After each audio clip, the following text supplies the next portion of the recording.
Imagine you wake up one morning and head to your local cafe. You order the same coffee you always get, but today it costs $1 more. You look at the menu and think, when did everything become so expensive? On your way to school, you scroll through your phone and see a news headline. Inflation remains higher than expected. You don't think much of it. After school, you start looking for a part-time job. You send out a few applications, but days pass without hearing back. Meanwhile, your friend gets hired almost immediately. Then later that evening, your parents start talking about their mortgage. Their monthly payment has increased because interest rates have gone up. And suddenly, the price of your coffee, your difficulty finding a job, and your family's mortgage all seem like completely separate problems. But they're not. They are connected. They're all influenced by something much bigger than any individual person or company: the economy. And this is where we need to zoom out. Instead of asking why one cafe increased its prices, we can ask why are prices rising across the entire economy. Instead of asking why one person can't find a job, we can ask why is unemployment increasing across the country. And instead of asking why one family's mortgage became more expensive, we can ask why did interest rates rise in the first place. To answer these questions, we have to stop looking at the economy through a microscope. We need to look at the entire picture, and that is exactly what macroeconomics allows us to do. Macroeconomics is the branch of economics that studies the behavior and performance of an economy as a whole. Economic growth, inflation, unemployment, interest rates, national income, and government policy. And once we zoom out, we can begin to understand something important. The economy isn't just a collection of separate events, it is a system. Everything is connected. So let's zoom out, let's look at the economy as a whole and understand how macroeconomics actually work.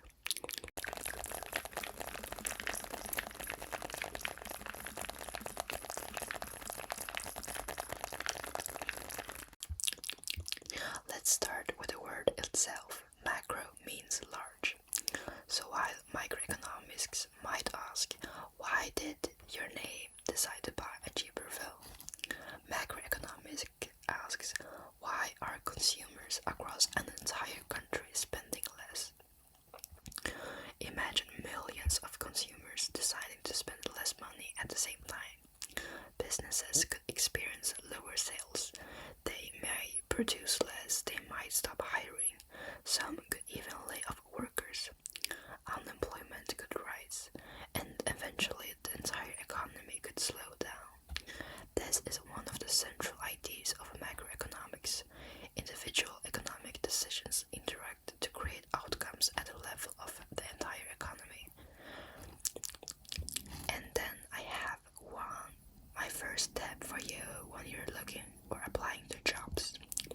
And throughout this video, I will tell you about macroeconomics, but I will also give you some tips to actually get a job, because I know many of you may be unemployed, maybe you're young, and that's okay, but having a job, having an income is pretty nice, being independent.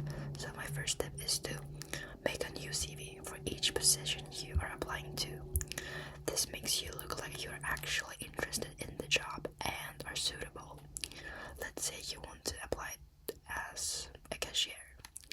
Make a CV about your charisma and communication skills, then add your experiences that fit into being a cashier, okay?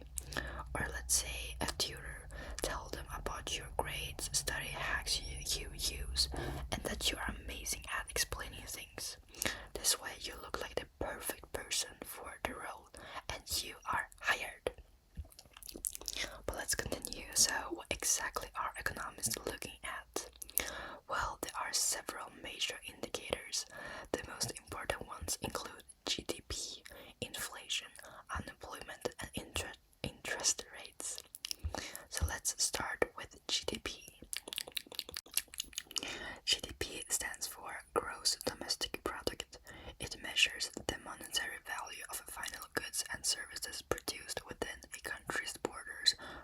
a specific period of time. That sounds complicated, so let's simplify it.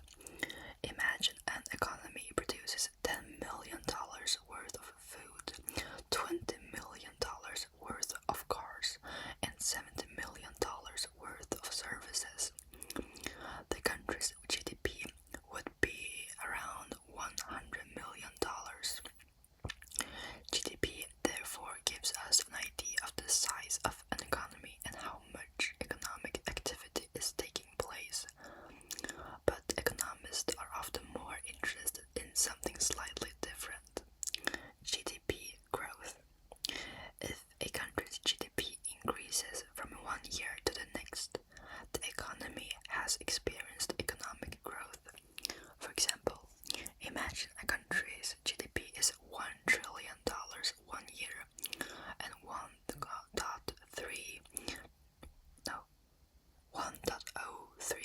trillion the next. Its GDP has grown by approximately 3%. Growth can occur for several reasons. Perhaps companies become more productive. Maybe workers develop new skills. Technology improves, business invests in new machinery, or consumers simply buy more goods and services. But here's an important distinction. A larger GDP does not automatically mean that everyone is better off. GDP doesn't tell us exactly how income is distributed. It doesn't directly measure happiness, and it doesn't necessarily tell us whether economic growth is environmentally sustainable. Per se, AI. So GDP is useful, but it is an imperfect measurement of economic well-being, and this leads us to another major macroeconomic concept: inflation. But before, my second tip to get a job: your cover letter has to be directed to the job you're applying to, and it has to be near perfect, a bit maybe personal about you, but also perfect. You can ask an adult to help you, or like any online tools, to just polish your letter. This makes the recruiter more likely to read your letter with interest, and who knows, you may be hired. Inflation refers to a sustained increase in the general price level of goods and services in an economy. Notice the phrase general price level. If the price of strawberries increases because of a bad harvest, that alone isn't necessarily inflation. Inflation occurs when prices across the economy on average increase. Imagine you have $10. Today, those $10 might buy you a certain basket of goods. But if prices rise by 5%, the same $10 will buy slightly less than before. This means inflation reduces the purchasing power of money. But why does inflation happen? There are several possible causes. One is demand pull inflation. This happens when aggregate demand grows faster than the economy's ability to produce goods and services. Imagine that suddenly everyone wants to buy more cars, but factories can't produce cars quickly enough. Demand is high, supply is limited, and businesses have more ability to raise prices. Same when job positions are low. You'll have to be the best. So, gain as many experiences as you can. For example, relevant participations, competitions, volunteering, side projects, books you've read, school presentations, etc., and add that to your CV. Another possibility is cost push inflation. This happens when the cost of a production increases. For example, imagine energy prices suddenly rise. Factories now have higher costs. Some businesses respond by increasing their prices, and those higher prices can spread throughout the economy. There's also inflation caused by expectations. If workers expect prices to rise, they may demand higher wages. Businesses facing higher labor costs may then raise prices. Workers see those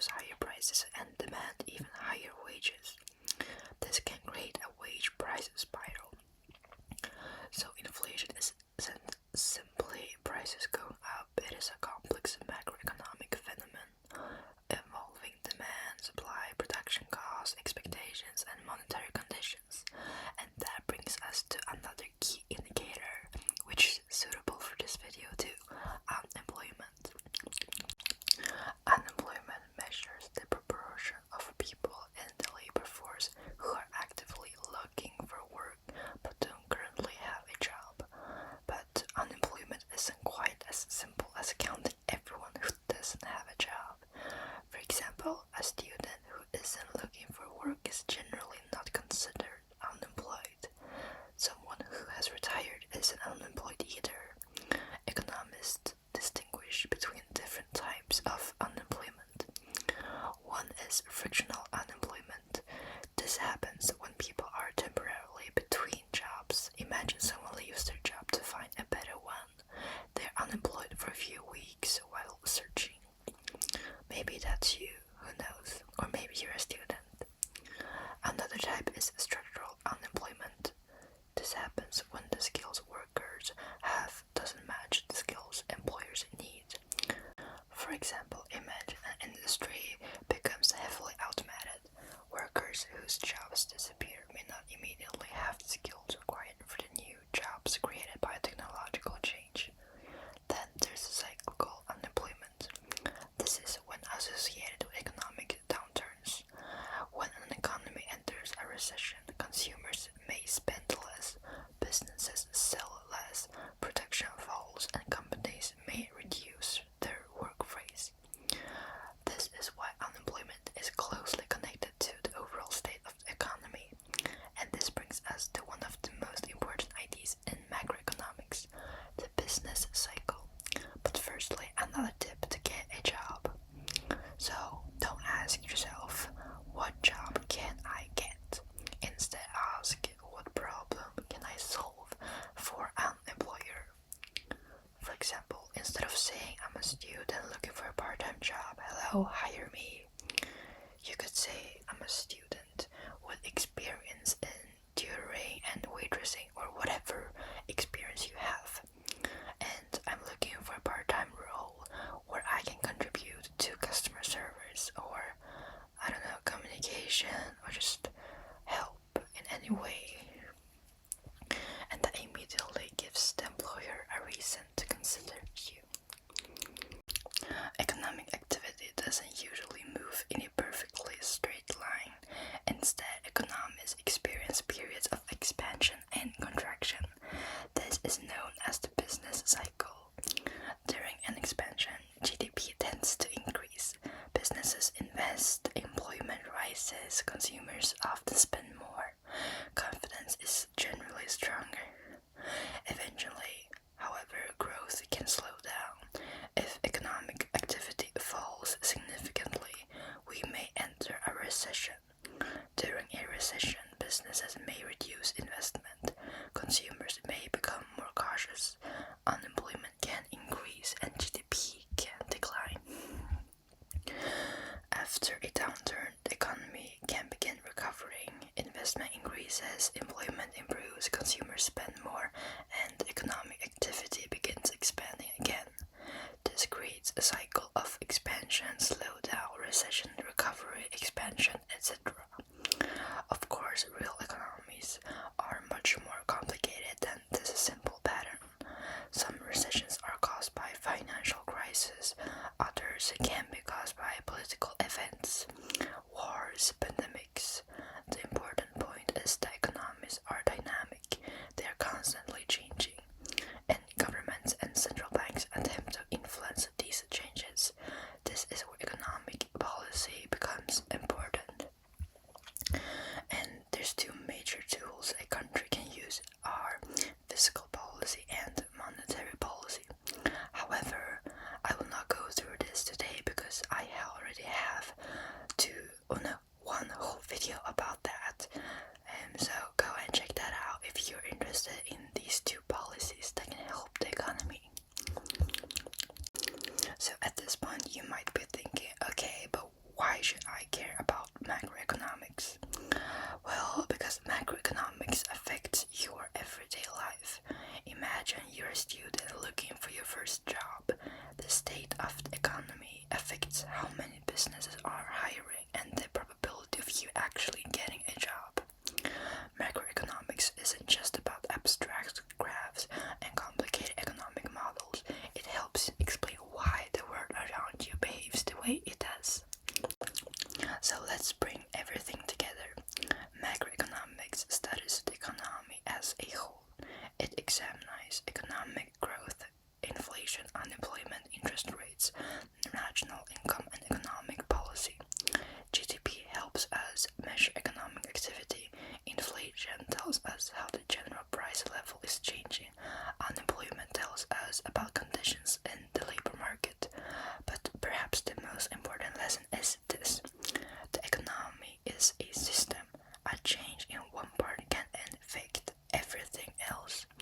Because once you understand the system, economic news starts to make a lot more sense. So, thank you so much for watching this video. I hope you enjoyed it because I enjoyed making this.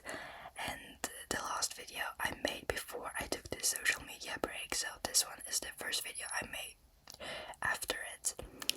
And it's very nice to be back, and I hope you missed me because I missed you a lot, and I hope you really learn from this channel. I see your comments and I see that you appreciate this a lot, so thank you so much for this. And if there's any concepts about like in economics or math that you want me to explain, just comment down below and I will do that. Thank you is pretty long right now, so you gotta be quick with your recommendations or whatever interests you. I'm thinking of maybe the next video will be about a political ideology. I'm not sure yet, no promises, but I think, because I saw so many ideologies in my communism or capitalism video, but we will see. And about the break I took, I really recommend you guys to also do that, because I was so stressed, and